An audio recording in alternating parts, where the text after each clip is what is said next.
எதிர்க்கட்சிகளின் கருத்துக்களை கேட்காமல் வக்ஃப் சட்டத்திருத்த மசோதா கொண்டுவரப்பட்டுள்ளதாக திமுக எம்பி கனிமொழி குற்றம் சாட்டியுள்ளார்.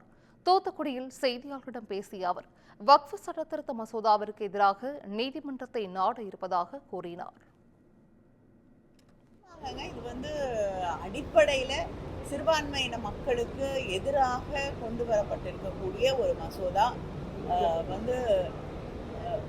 தேவையே இல்லாமல் ஜேபிசி போட்டு அந்த ஜேபிசியில் எதிர்க்கட்சிகள் சொன்ன கருத்துக்களையே காதில் கூட வாங்கிக்காம மசோதாவை மறுபடியும் கொண்டு வந்து அவங்களுக்கு இருக்கக்கூடிய அந்த மெஜாரிட்டியால் மட்டுமே நிறைவேற்றப்பட்டிருக்கக்கூடிய ஒரு மசோதா தான் அந்த ஒர்க் போர்டு அமெண்ட்மெண்ட் பில்லு.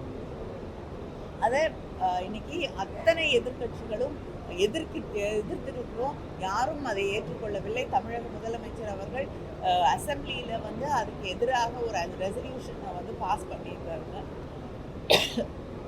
நிச்சயமாக அடுத்த கட்டமாக நிறைய பேர் நீதிமன்றத்தையும் நாடி இருக்கிறார்கள். அங்கேயாவது நியாயம் கிடைக்கும் என்று நம்பிக்கை.